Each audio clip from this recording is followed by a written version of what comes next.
অতিরিক্ত খাটনি হয়ে গেলে আমাদের মানুষের যেমন রেস্টের প্রয়োজন হয়, তেমনি এখন বাইকটাকে একটু রেস্ট দেওয়ার জন্য আমরা কালিম্পংয়ের একটা ভিউ পয়েন্টে দাঁড়ালাম। এখান থেকে আমরা যাব দেলো পার্কের দিকে। আর এই জায়গাটা যে দাঁড়িয়েছি, এখান থেকে সুন্দর ভিউ দেখা যায় চারিদিকের। আর এই জায়গাটার নাম কি সেটা তো আমি জানি না, কিন্তু এই জায়গাটা এতটাই ভালো লাগছিল যে বরকে বললাম একটা রিলস বানিয়ে দেওয়ার জন্য। তুমি তালি দাও, এই যে রাইডার। আমার মুখ খোলা রাইডার বলে না, ওই রকম অবস্থা হয়েছিল, কারণ এক্ষুনি চোখের সামনে দিয়ে রাইডার গেল আর এমন ভাবে রাস্তার সাথে পা ছুঁয়ে বাইক হেলিয়ে গেল যে দেখে আমার একদম হুশ উড়ে গেল, কারণ কোনোদিন আমি এরকম দেখিনি, তাও আবার পাহাড়ি রাস্তায়। কিন্তু আমার বড় কিন্তু কোনো অংশে কম যায় না, সোলো রাইডার আমাকে পাহাড়ের প্রত্যেকটা গলিতে গলিতে ঘোরাচ্ছে এই এত হিলের মধ্যে। এর আগে আমরা যখন একটা ট্রিপে গিয়েছিলাম 4 দিনের মধ্যে কালিম্পং, দার্জিলিং, কার্শিয়াং, মিরিক সব জায়গা আমরা ঘুরেছি। 4 দিনের মধ্যে প্রত্যেকটা ভিউ পয়েন্টও আমাকে নিয়ে গেছিলো। এত উঁচুতে বাইক চালিয়েছে, আমি বাইক থেকে ভয়ে নেমে পড়তাম, কিন্তু ওর বাইক চালানো তাও আর কি ও ভয় পেত না। পাহাড়ে হ্যাঁ, বিভিন্ন গ্রামগুলোতে সাপ্লাই হয়। আর এই যে তোমাদের একটা বড় ড্যাম দেখালাম, এটা কিন্তু বৃষ্টির জল এখানে সব সঞ্চয় করে রাখা হয়, আর এখান থেকে বিভিন্ন গ্রামে জল সাপ্লাই দেওয়া হয়। আর এই যে দেখো আমরা আবার এগিয়ে যাচ্ছি, আর এখানে একটা ছোট আর কি টাউনের মতো ছিল। আসলে এটা মনে হয় ছোটো মার্কেট হবে। আর এই মার্কেটটা পেরিয়ে দেখো রাস্তার ধারে ধারে এত সুন্দর সুন্দর স্বপ্নের বাড়ি, স্বপ্নে যেগুলো আমরা কল্পনা করি এই বাড়িগুলো পাহাড়ে আসলে দেখা যায়। আর এইগুলো দেখে তো চোখ মন প্রাণ আমার জুড়িয়ে যাচ্ছে। সারা রাস্তা জুড়ে শুধু বাড়িই দেখলাম আর ভিডিওই করে গেলাম। আর ভিডিও করতে করতে পৌঁছে গেলাম কিন্তু আমরা হনুমান মন্দিরে। আর আমরা কিন্তু চলে আসছি মন্দিরের কাছাকাছি, আর মন্দিরটা একদম উঁচুতে অবস্থিত এখান থেকে, তাই রাস্তার ধারে বাইকটা স্ট্যান্ড করে আমরা এখন মন্দিরে উঠবো। আর মন্দিরে ওঠার আগে দেখো এই সুন্দর সুন্দর ফুল গাছগুলো, এখানে পাহাড়ে জায়গায় জায়গায় দেখছি এই ফুল গাছগুলো দেখা যাচ্ছে। আর চলো এবার তাহলে মন্দিরটা দেখা যাক। আমরাও ফার্স্ট টাইম দেখবো, তোমরাও ফার্স্ট টাইম দেখবে যারা ভিডিও দেখছো।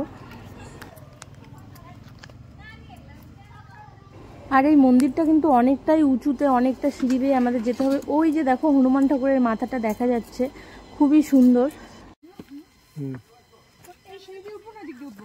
সমানটা দিয়ে উঠলে, সমানটা দিয়ে উঠো, সমানটা দিয়ে উঠো। হ্যাঁ, আর আমরা কিন্তু সিঁড়ি দিয়ে না উঠে এই স্লিপারিটা দিয়ে যাচ্ছি, সবাই দেখি এদিক দিয়ে যাচ্ছে। আর বেরোনোর রাস্তা মনে হয় হবে সিঁড়িটা। তো ওই যে মন্দিরের একদম ঠাকুরের মাথাটা দেখা যাচ্ছে। কেমন লাগে? শ্বাস ফুলে যাচ্ছে না?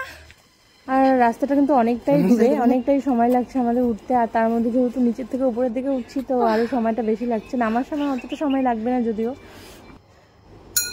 আর আমার যেহেতু প্রচুর শ্বাসকষ্ট, তাই আমি কিন্তু হাঁপাচ্ছি পুরা। আর হাঁপাতে এই যে উপরে উঠে আসলাম। আর এখানে হনুমান মন্দিরে নাকি হনুমান ঠাকুরের মূর্তি মেয়েদের তো ছোঁয়া যায় না, তাই আমি দূরের থেকে প্রণাম করলাম। তো চলো তোমরাও দেখো, এখানকার পরিবেশটা ভীষণ ভালো ছিল। আমরা অনেকক্ষণ এখানে বসেছিলাম, তোমাদেরও ভীষণ ভালো লাগবে আমি জানি।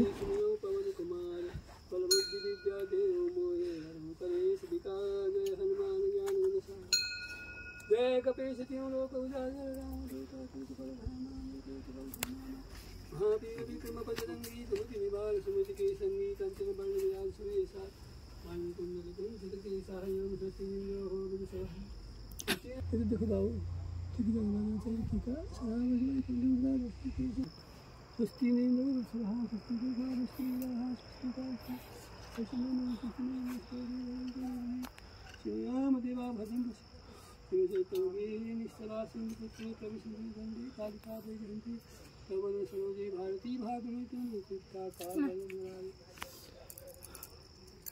দক্ষিণে দিলে না বাইরে এখন না কয় টাকা উপরে চলো।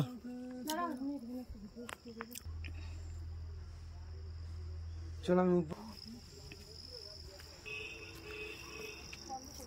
আর বন্ধুরা তোমাদের মন্দিরটা কেমন লাগলো, জায়গাটা কেমন লাগছে অবশ্যই কমেন্ট করে কিন্তু জানাবে। আমার ভীষণ ভালো লাগবে, তোমরা কমেন্ট করলে আমার খুব ভালো লাগে। আর এই যে দেখো এখানে আমরা একটা জিনিস অনেকক্ষণ বসে বসে লক্ষ্য করলাম, সেটা হলো ফগ যখন আসছে তখন চারিদিকটা অন্ধকার হয়ে যাচ্ছে একদম যেমন সন্ধ্যাবেলা, আর একটু পরেই আবার আধার হয়ে যাচ্ছে। তো এই যে মানে ফগের যে মানে খেলা, আলো অন্ধকারের যে খেলা, এই জিনিসটা আমি জীবনে কখনো ভুলবো না। মানে মনে থাকবে আমার। যদিও আমি ওটা ক্যামেরায় ক্যাপচার করতে পারিনি, কিন্তু বসে বসে সেই দৃশ্যটা আমরা উপভোগ করলাম দুজনে মিলে। তারপর এই যে এখন বাড়ি ফেরার পালা। আর এই যে মন্দির থেকে নিচের দিকটা ঠিক এইরকম, খুবই সুন্দর জায়গাটা, দেখতেই পাচ্ছ খুব সুন্দর, মানে কোনো ভাষা নেই প্রকাশ করার। আর এখান থেকে আমরা এখন চলে যাচ্ছি, আর এখন আমরা নামবো সিঁড়ি দিয়ে। আর বেশি সময় লাগবে না নামার সময়, কারণ নিচের দিকে যেহেতু নামবো। আর এখান থেকে বেরিয়ে গিয়ে আমরা যাব দেলো পার্ক। দেলো পার্কটা আরও সুন্দর, আমি ভিডিওতে দেখেছিলাম, তো সেই জন্য দেলো পার্ক হয়ে তারপরে আমরা বাড়ি ফিরবো। তো তোমরা নেক্সট ভিডিওটা কিন্তু অবশ্যই দেখো, তোমাদের যদি মানে দেলো পার্কটা দেখার ইচ্ছে থাকে। তো চলো, আসছি আবার নতুন কোনো ভিডিও নিয়ে। টাটা।